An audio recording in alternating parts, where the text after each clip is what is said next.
श्याम सुंदर से प्रेम ही नहीं किया है। सुन मेरी बात कि विवाह का प्रेम वो प्रेम नहीं, वो तो व्यापारी कहता है, और अथवा दो विषयी जीवों का विषयों तक ही का।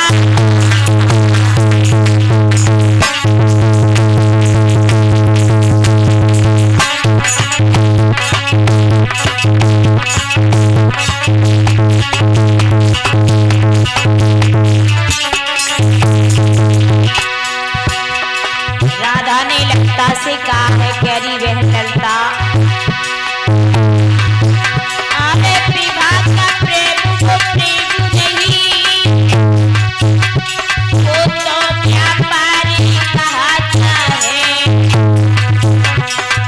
बातों भी सही जीवों का विषयों तक ही का नाता है।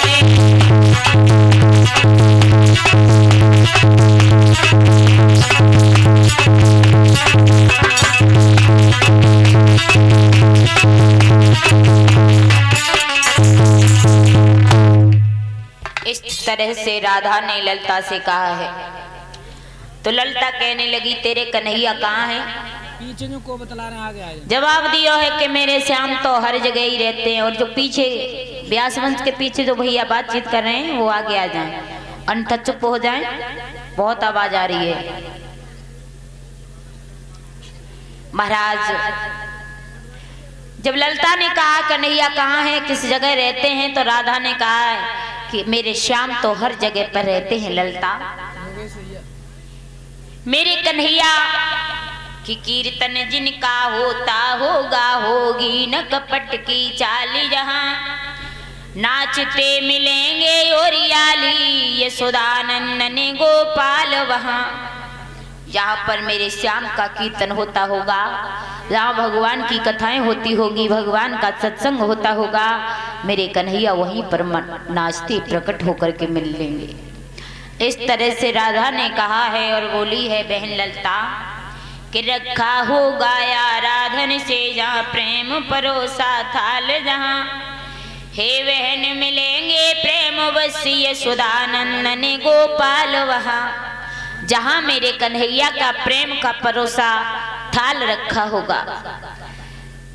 चाहे रूखा ही भोजन मेरे श्याम के लिए रखा हो, केवल प्रेम के साथ में अगर किसी भक्त ने रखा होगा तो मेरे कन्हैया जाकर के उसका भोग लगाएंगे। ऐसी जगह पर मेरे श्याम का आना और जाना बना ही रहता है बहन ललता। इस तरह से राधा ने ललता के प्रश्नों का उत्तर दिया। ललता को चुप करने के बाद राधा आगे बढ़ी हैं गाय दूने के लिए। आगे बढ़ी तो भगवान कन्हैया खरग में छुपे हुए बैठे थे। जैसे ही गाय दूहने के लिए बाल्टी लेकर के गई तो उसी समय श्याम सुंदर खड़े हो गए और खड़े हुए हैं। मुस्कुराई सूरत जैसे ही राधा ने देखी और राधा ने कन्हैया से कहा है कि हे राधा, तुमने आज ललता के प्रश्नों का बहुत अच्छा उत्तर दिया, मैं आपसे बहुत प्रसन्न हूँ। और राधा इतना कहकर के श्याम सुंदर हंसने लगे। तो राधा ने मन में विचार किया है कि हे श्याम,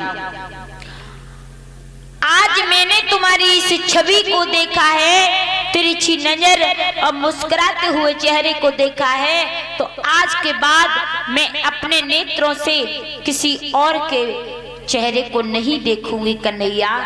इतना सोच करके राधा नेत्र बंद कर लेती हैं, एकदम से जमीन पर पछाड़ खा करके गिर गई हैं राधा।